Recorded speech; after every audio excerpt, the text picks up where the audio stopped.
Please remain standing for our gospel.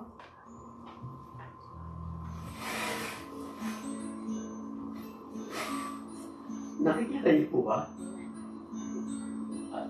Usap siguro ako ng konti dito.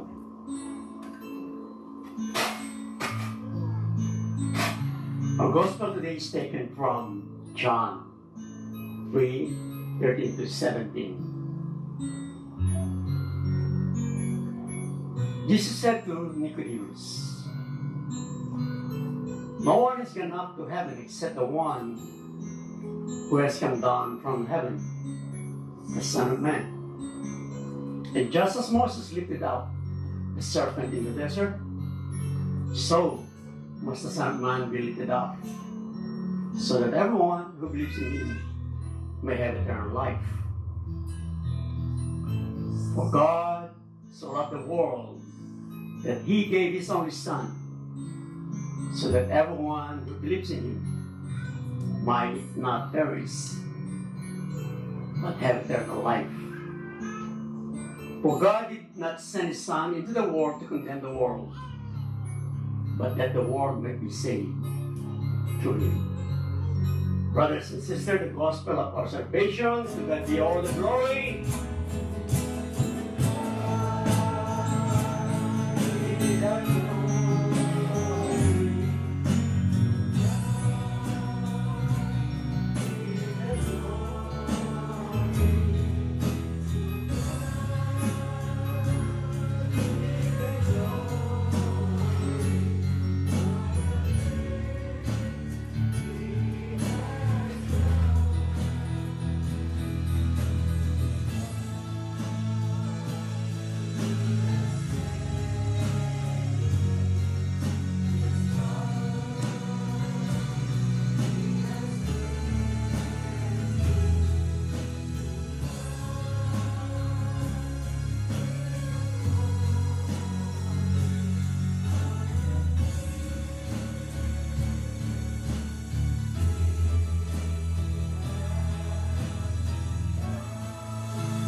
I wish you can read the screen.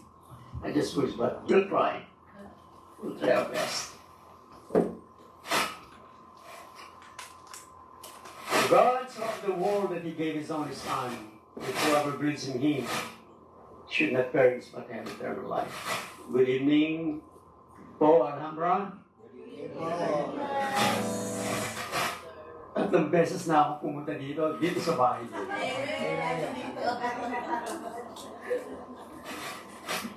Pero, we're a full house this evening. Amen? Kumusta na po ang Alhambra? Thank God! Yes, happy and prosperous talaga. Magaling na, mayaman pa, malinaw at tuwing. Sure kayo? Mula sa pag-ibig, palaya, payapa, kalooban, maginhawa, at matagumpay. Sure na sure ba? Amen! Mahina ang amen. Amen! Amen. Good evening na ulit sa inyo. Alam niyo itong Alhambra, I just remember, not too long ago, 4 years na ba? 4 years na. Ako ang kauna-una disciple na nag-preach ng first ninyo sa simbahan. Amen? So, hindi ko malimutan, wala pa kayong equipment. At the time, walang mic. I have to bring some of my equipment. Because wala nga. But look at it now. Banda na to eh. Amen? Thanks be to God. Tapos, you look at that, mga kabataan. The youth, the future of our ministry. Amen? Sila po ang ating bukas, ang kabataan. Sabi nga ni Dr. Sergio, ano daw ang kabataan? Pag-asa daw kayo ng bayan. And I know this kid can speak Tagalog, right? Yes. All of them. Maliban to sa kuya. 39, how many years? 29? 29, wow. It's a battle, huh? Uphill battle. So anyway, alam niyo itong Alhambra, we call this chapter or chapter na ba kayo? Semper po. Mas malaki pa kayo sa ibang chapter. Ang tawag namin sa Alhambra, chapter of the free. Alhambra. Amen. Marami kasing free dito eh. May free t-shirt, may free buffet, may free Dennis. Maraming paayuda dito sa Alhambra. Amen? Amen.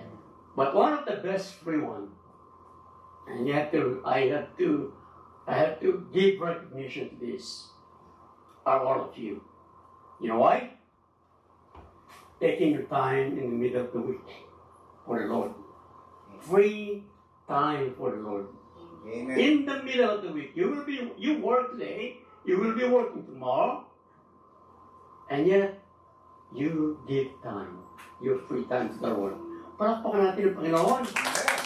God bless each and every one of you. Hallelujah. You will be blessed because of all your effort and promise to walk with faithful in every trials. Lahat po tayo may trials. Sister, I can feel your trial. I just went through what you went through. My sister, I almost lost my sister.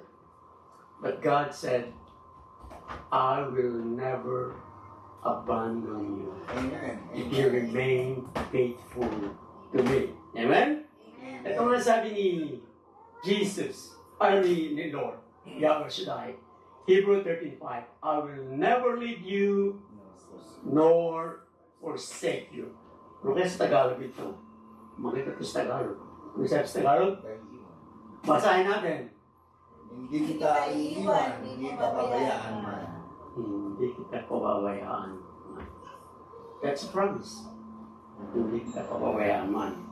Ang sarap pakinggan. Ibig sabihin nito, matatag na pangako ng ating Panginoon. Laging kasama natin siya kahit sa anong oras.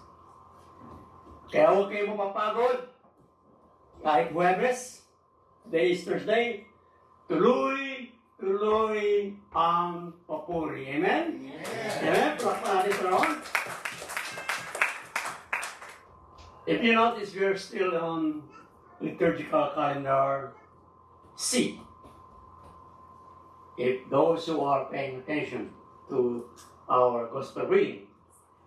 Pag sinabi ko C, that is Gospel of Luke. Bakit ang binasa natin is Gospel of John? Why are we reading the Gospel of John? Because this coming Sunday is a special event. And the only one who wrote this event is St. John the Beloved. And what is the event this Sunday? Feast of the Exaltation of the Holy Cross. Which proclaim, anong pinaproclaim nito? Mystery of salvation through the cross. September 14, exacto, this coming Sunday, we are going to celebrate the Feast of Exaltation of the Cross. Out of all the Gospel writers, only St. John the Beloved, the youngest one, the one who was not killed, he died of natural sickness, put his focus on this exaltation. As we can see, we see the cross everywhere. Lahat nakikita natin ng cross.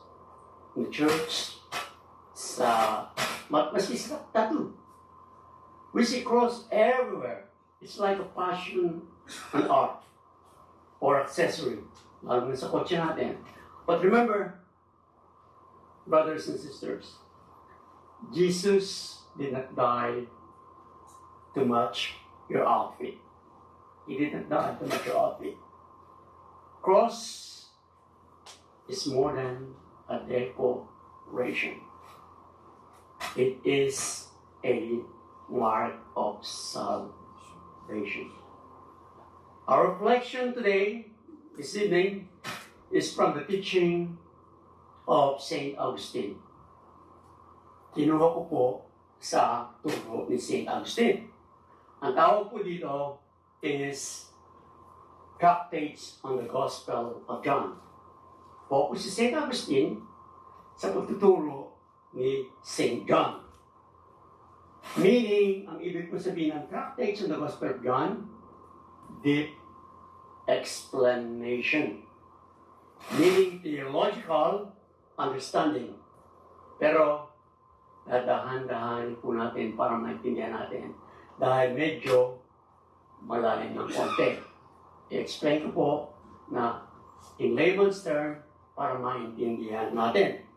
So, let us learn together from St. Augustine. Umpisa natin.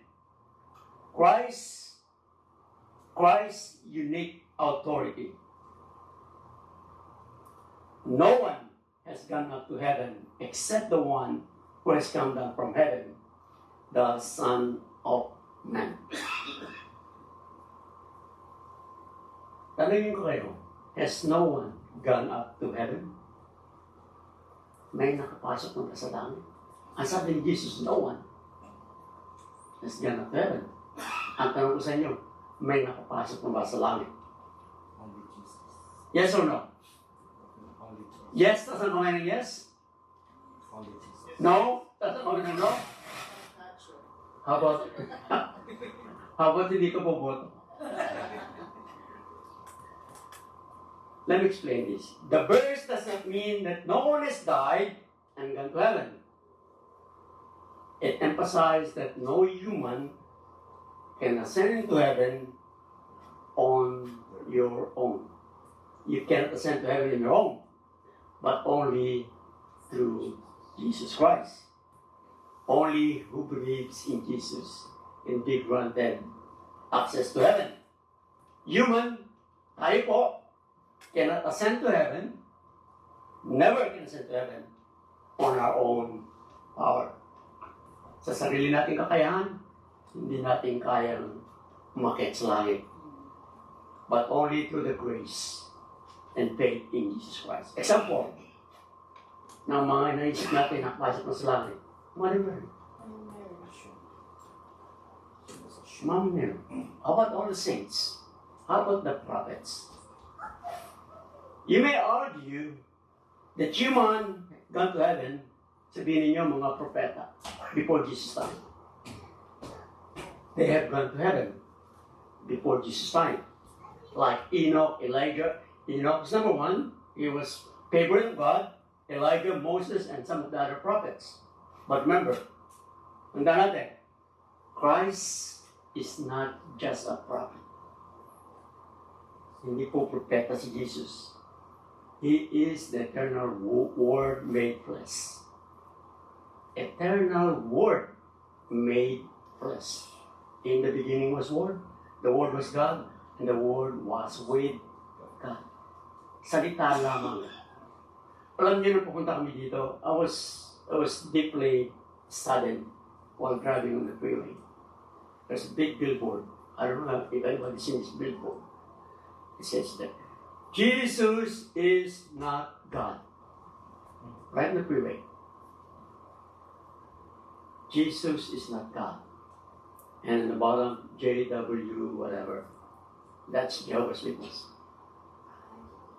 And it's a big billboard sign in the freeway.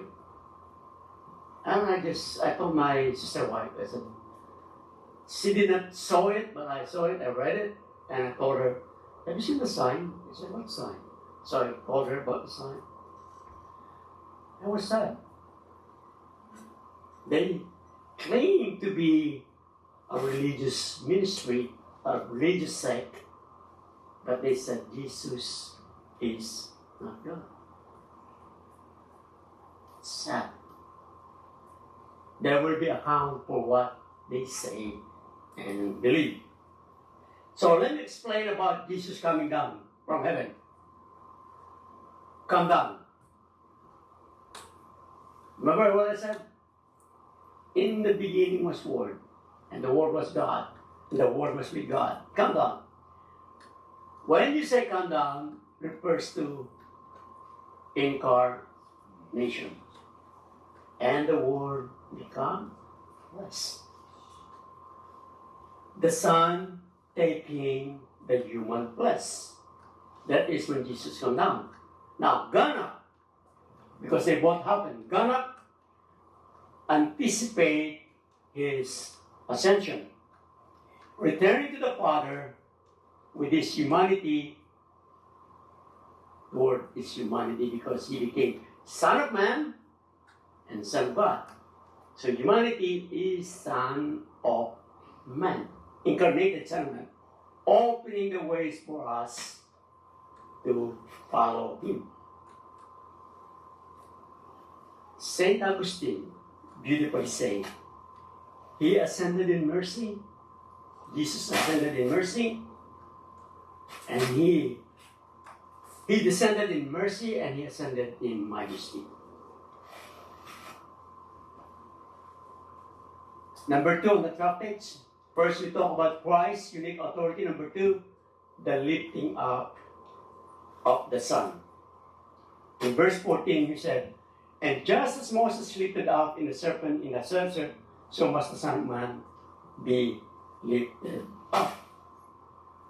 Ang tanong ko sa inyo? We just read this not too long ago, maybe two Sundays ago. Anong kinalaman ng ahas? Anong kinalaman ng ahas sa lifting up of the Son? The serpent in the desert. Let me go back to the Bible a little bit. Back the time of Moses. Dahil sa katigasan ng ulo ng mga Hudyo, ginawa ng Diyos, pinarusahan sila, kinagat sila ng napakaraming ahas. Ang lahat ng nagat ng mga ahas, namamatay. Remember, there are hundreds of thousands, maybe even millions of Jews on that desert, wandering the desert. Sa katigasan ng ulo, dumating ang maraming ahas, kinagat sila, nagmakaawa kay Moses. Moses, kausapin mo ang Panginoon, iligtas kami. Ano sabi ni Moses? Ano sabi ni Lord? Gumawa kayo ng bronze ng mukhang ahas. Itayo ninyo yun. Pag tinayo ninyo, titingin kayo. Pag nakakit kayo ng ahas, gagaling kayo.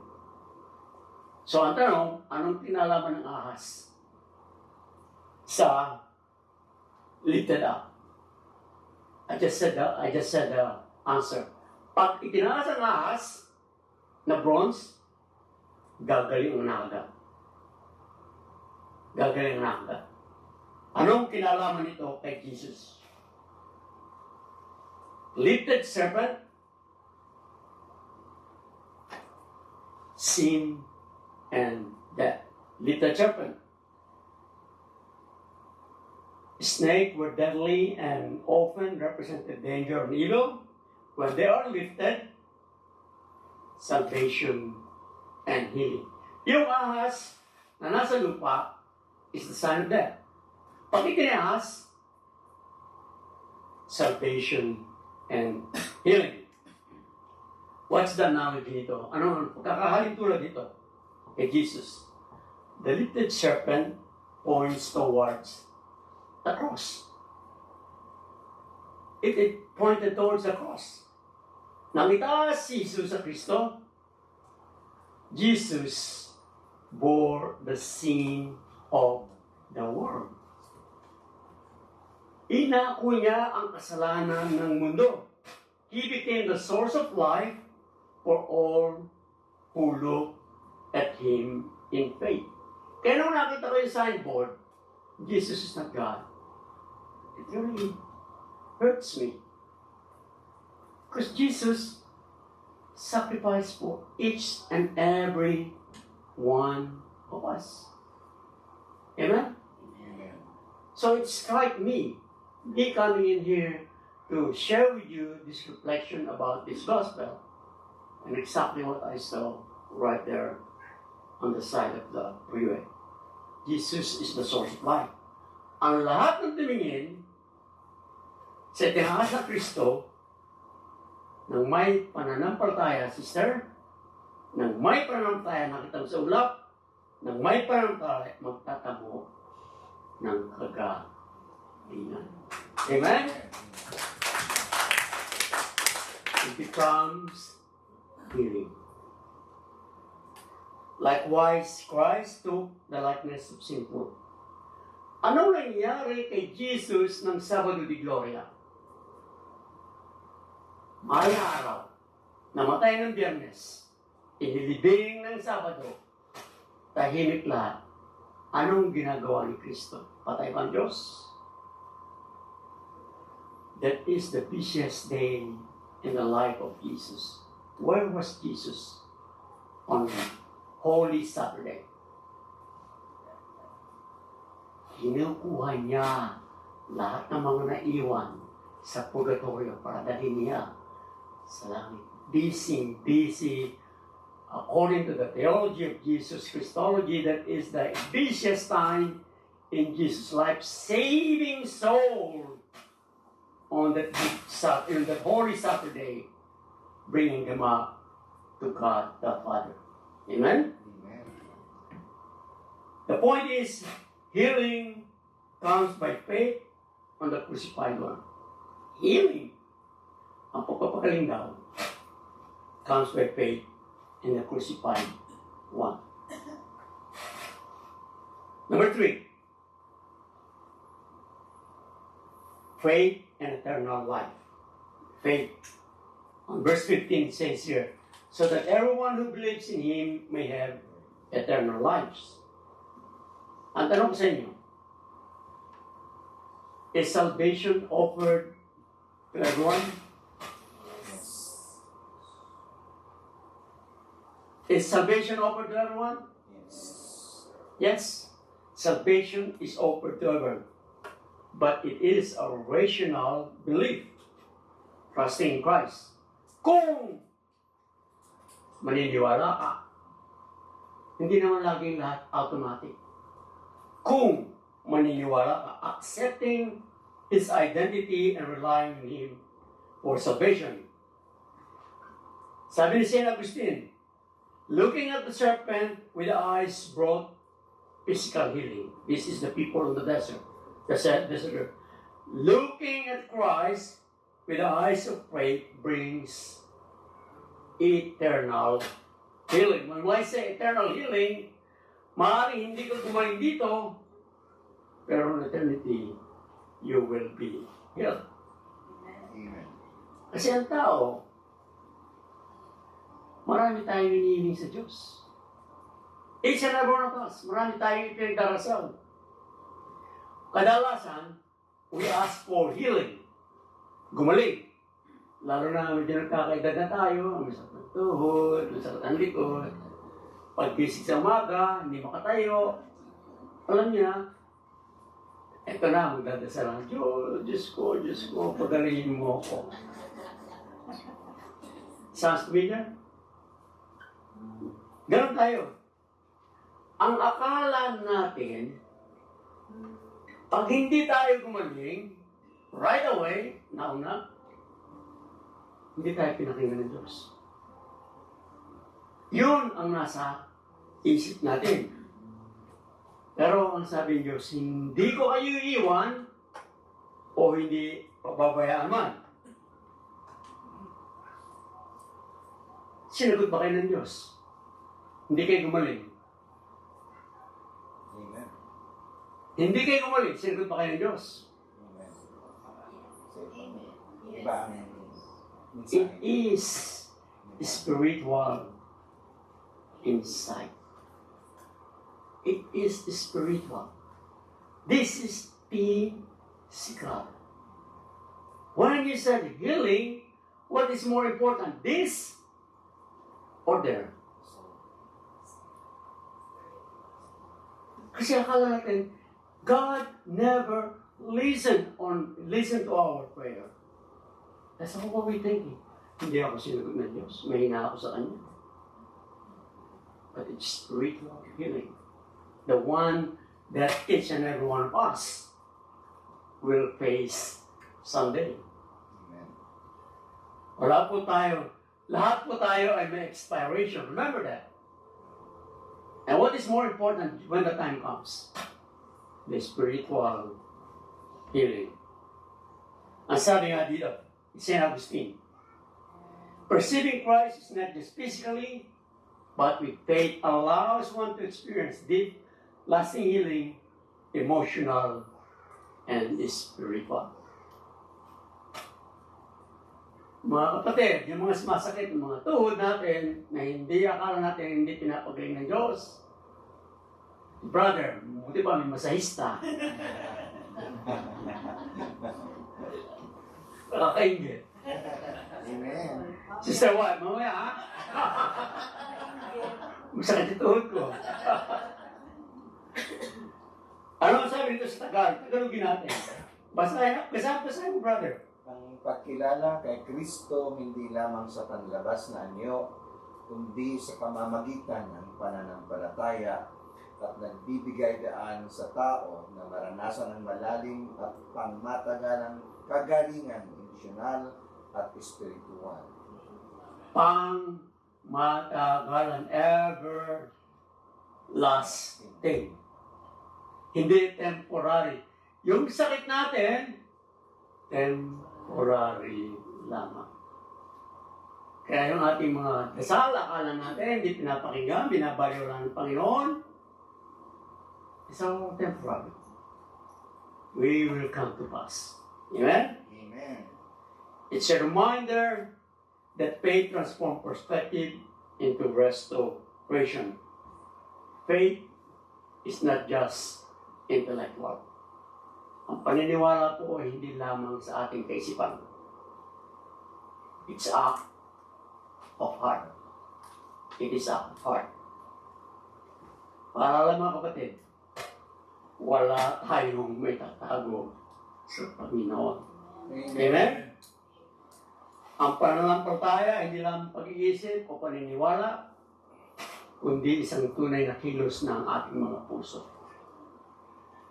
Key point is, believing Christ crucified leads to eternal life. Very simple lang naman. Pinahaba lamang ni St. Augustine. Number 4, God's love in the gift of His Son. God's love in the gift of His Son. For God so loved the world. This is one of the most famous verses in the Bible. Brother, pakibasa ulit. For God so loved the world that He gave His only Son, so that everyone who believes in Him might not perish, but might have eternal life. John 3:16. Isang sa ganda ng binasa ni brother, may isa tayong hindi napansin. Ano hindi natin napansin? Might not. Might not. Might not. O might not. Mayroong kondisyon. May kondisyon. Ano ang kondisyon kaya? Maniniwala ka o hindi ka maniniwala? Kaya nga nung nakita ko yung sign sa freeway, Jesus is not God. Naisip ko na ito, might not perish. Eventually, people who don't believe in Jesus will perish. So let's break this down, this very popular, the most popular Bible scripture passage. Actually, if you will go to my card, it's in my license plate. John 3:16, I have it on my license plate. So, God's love, we call it agape. It is unconditional, self-giving love. It is not based on worthiness, hindi po sa ating kagalingan at mga ating pinagkaloob sa Diyos, it origins from God's own nature. Bakit God's own nature? God is love. Yun ang nature ng Diyos eh. Ang Panginoon, ang kanyang ang pagkakakilala natin si Diyos ay pag-ibig. Mahal tayo ng Diyos. Amen. Ang bawat isa sa atin. It is His nature. Love.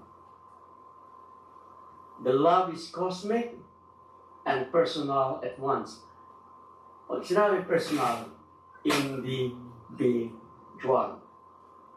Mga kapatid, kahit isang buti lang tawag dito ng buhok, hibla ng buhok, brother, kahit isang hibla ng buhok, kahit isa lang buhok, alam ng Diyos. Nagbibilang niya ang buhok sa iyong ating mga ulo. 0. Puso naman. Kaya wala tayong matatawag sa Diyos. Mahal ng Diyos ang lahat ng kanyang nilikha, self-giving, lahat ng kanyang nilikha, lalo na ang kanyang mga kamukha. Sino ba ang kamukha ng Diyos? Ayun lahat. Amen? Kaya tayo mahal ng Diyos. The gift of the Son. God's giving His only Son is the ultimate act of generosity and self-emptying. Kenosis. Self-emptying, meaning, pag narinig yung word ng kenosis sa Bible, that means voluntary. Binigay ng Diyos Ama, ang Diyos Anak, ng voluntary sa atin. Jesus' incarnation and sacrifice shows that ang pagsilang daw kay Kristo ay nagpakita that God participates in human suffering to redeem humanity. The key word is participate. God participate. Ano sabi ni Jesus sa cross? Kung ang Diyos Ama at ang Diyos Anak ay nakisali o nagsama para ligtas ang mundo, ano ang sabi ni Jesus sa cross? Nung siya nahihirapan, hirap na siya. Diyos ko, bakit mo ako sinabayan? God the Father is in pain. God the Son is in pain. They participate together for the salvation of humanity. That's how much God loved this world. Ang sakit nun para sa Diyos Ama. Na nakikita niyang nahihirapan ng Diyos Ama. Nagsalita pa ang Diyos Ama. Bakit mo ako pinabayaan? Because He need to participate in this pain. Kung hindi dito sa hirap at sakit nito, wala po tayong kaligtasan. Amen? Masakit sa Panginoon Diyos na makita nagigirap ka na. Subalit kailangan maramdaman at masaksihan ng mundo ang banal na pag-ibig ng Diyos. Kung wala tayong nasaksihan, wala tayong na-witness, paano natin malalaman kung gaano kamahal ng Diyos ang sangkatawan? That alone tells us how much God loved His creation by witnessing the sacrifice of Jesus. Napakaganda ng ginawa ng Diyos. Minsan hindi natin napapansin. Dinadaan natin sa dasal. Ibalik lang natin minsan once in a while kung anong ginawa ng Panginoon Diyos sa Diyos Anak. Dahil tayo kadalasan pag nagdarasal, asking. Diyos ko, bigyan mo ko ito. Diyos ko, ganito ang kailangan ko. Diyos ko. That's what we are. We forget the sacrifice that Jesus did for us. And the pain from God the Father, how much He loved His creation. So God's love is the cause of salvation. He gave His Son. The key point is, the cross is the proof of divine charity. The love of God, the cross, the love of God made visible. Kung hindi nakita ng cross, we will never understand how much God loves us. Through the cross, we understand the love of God. Last one, number 5. Christ came to save, not to condemn. For God did not send His Son into the world to condemn the world, but that the world might be saved through Him. Hindi po tayo gusto na... Tatama kayo, maraming gera. Marami na tayong tiglaan ng gera. World War II, World War I. Marami naman tayo. Hanggang ngayon may gera. Hindi naman tapos-tapos ang gera. Pinarusahan ba tayo ng Diyos? Is God condemning us?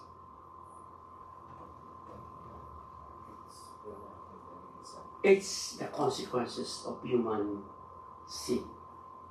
What we're going through is because we forget that there is one God, the Son, who sacrificed for humanity, and we neglect to, or human neglect to pay attention to Jesus.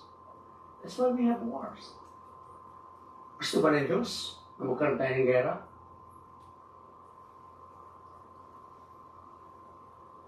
Hindi gusto ng Diyos na magkasakitan ng tao sa kapwa-tao. God prioritized life, healing, and communion rather than judgment. Brother, basahin mo Tagalog dito. Mas inuuna ng Diyos ang buhay, pagpapagaling at pagkakaisa kaysa sa pag-uusga. So, the emphasis is Christ proposes salvation, not condemnation.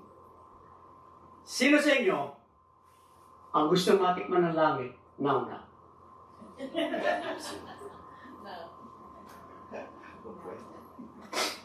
Nauna.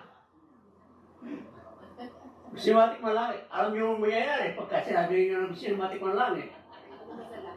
Ha? Nauna. Natikman nyo na ang langit. Why? How? As a Catholic, you have the foretaste of heaven. The sacramental expression of salvation. Paano nyo natikman ang langit? Paano nyo natikman ang langit? Bilang Katoliko. Through the Eucharist. Through the Eucharist. Ayun, no? Mas inuna ng Diyos ang buhay. How did Jesus prioritize life? Through the Eucharist. Tuwing tatanggapin ninyo ang katawan ni Kristo, tayo po ay parang nasa langit. Because Jesus is the foretaste of heaven. Alam niyo ba na maraming magagaling na protestante? Pagdating sa Eucharist, they avoid that conversation. May isa pong pinakamagaling na protestante na bumaliktad, naging Katoliko. Scott Hahn. Yes, Scott. One of the most famous Protestants, respected by all Protestants, because of the Eucharist. What he did is, parang may isulat siya against the Catholic, simba na simba. Nandun siya sa likod, simba na simba. Later he realized that, I need that. I want the Eucharist. Before you know, it was the biggest scandal in Protestant. Naging Katoliko, si Scott Hahn. Because of the Eucharist. Gusto kong matikman ang langit nauna, sabi ni Scott Hahn. So he resigned as the leader of the Protestant Church, evangelical, and he said, I will be a Catholic. Bring his wife, bring his own entire family, and bring all his closest friends. Became one of the most famous Catholic right now. Professor, teachers, book writer. Because of the body and blood of Jesus Christ. So right now, we had the foretaste, the banquet on earth in heaven. Now na. Natikman nyo na. Itikman nyo ng langit. In the Eucharist, Christ gave Himself entirely for the life of the world. Ito ang sabi ni St. Augustine, through the Eucharist, bakit basahin mo? Napakagandang pakinggan ng boses mo. Through the Eucharist, heaven touches earth. The sacrifice of Calvary becomes present, and the victory of the resurrection is shared with us. Now na. Natikman na natin ang langit. Now na. Christ gave Himself so that we may have life. Life in abundance. Pero mayroon pang part 2 later when we meet God in our next life. In closing, mga kapatid, we see the heart of our faith. Heaven is not unreachable. Kayo mga kabataan, hindi pa niya iniisip yan. Kaming medyo masasakit ang mga tuhod, nag-iisip-isip na tayo. Jesus come down to us in Christ. The cross that is the symbol of shame become the throne of love. Jesus tells us, God did not send. John tells us, God did not send His Son to condemn the world, but to save it. That means every single one of us is included in His plan of mercy. Our task, ano ang kailangan natin gawin? Our task is simple. To believe. Simple lang, to believe. Do you believe? Amen. To receive. Do you receive Jesus? Amen. And to live in the light of His love. Amen? Amen. Pwede natin ang kanta ng Panginoon.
our Heavenly Father. Precious gift of Jesus. Thank you, Father. Thank you, Lord, for gathering us this evening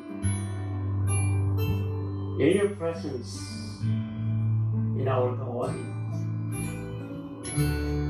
Thank you for speaking in our hearts through the word of your Son.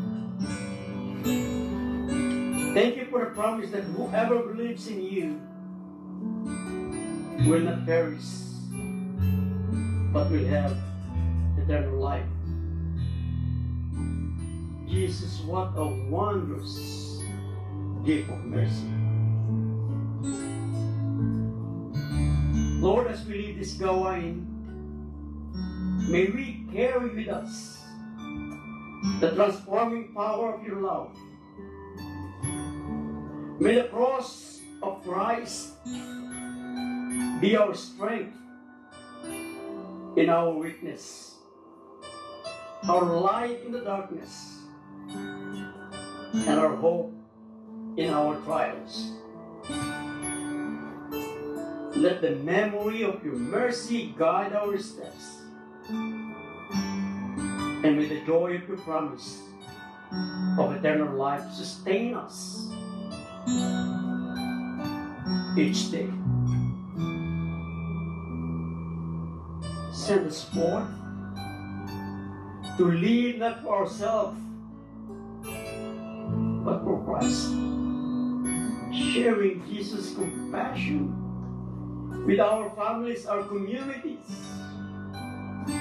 and all those who long for your saving presence. Panginoon, we carry this lesson from St. Augustine that we heard this evening. Take it to our homes, workplace, communities, ministry, especially in our gawain. May your kingdom come more fully in our midst. Mga kapatid, itaas po natin ang mga nakasulat sa ating mga puso. Panginoon, sinusuko po namin ang aming mga sarili, ang aming mga kasakitan. Heal us, Jesus. Touch us, Jesus. Mga kasakitan na binibigyan namin ng lunas.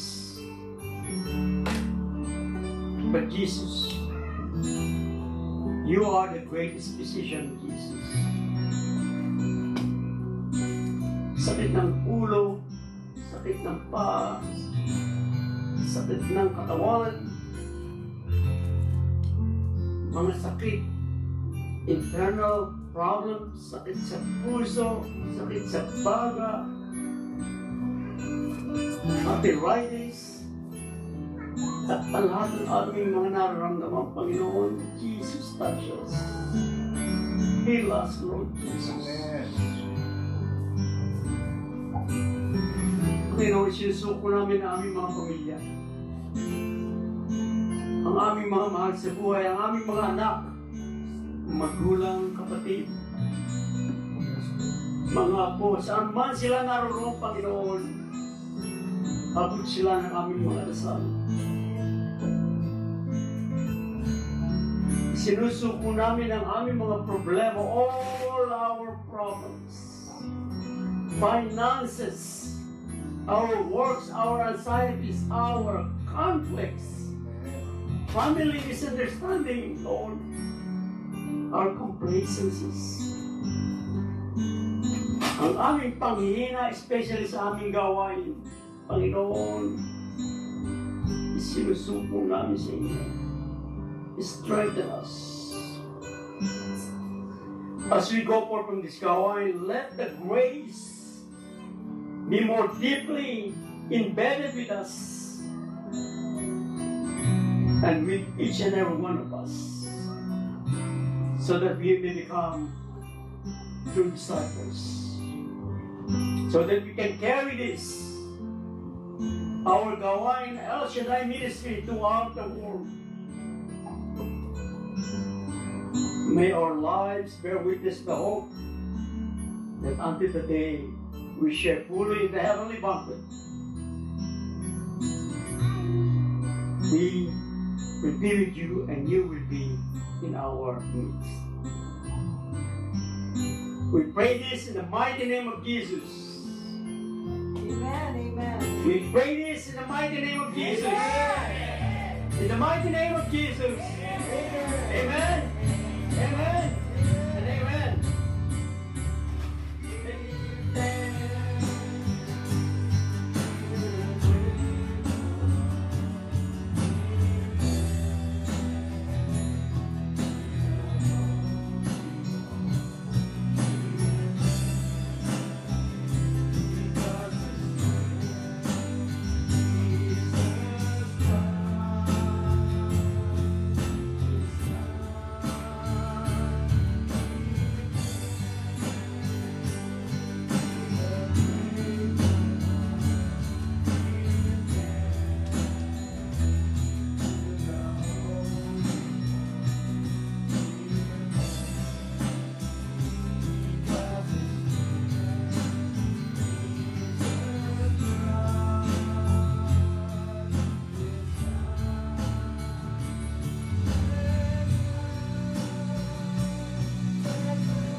Brothers and sisters, let us raise our hand to Brother Press.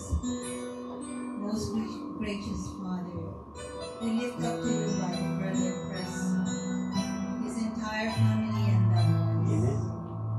Bless, O Lord, his service in you. Let it be you growing deeper and deeper. Pour him with your wisdom, your strength and courage, that he will boldly proclaim your words to those people that has never known you. Father, bless Brother Press as he travel along in all his assignments and missions. Let it be you, his guide, his voice, his strength, and may he lead more souls closely. Let him be strong and resistant to all the temptations, the trials, the persecution will be with him. Increase full growth in his faith. That it is you alone, Lord. It is you alone that is the source of everything. Not only in him, but as well as his whole family members. Father, as we gather tonight, we ask you to bless everyone as well.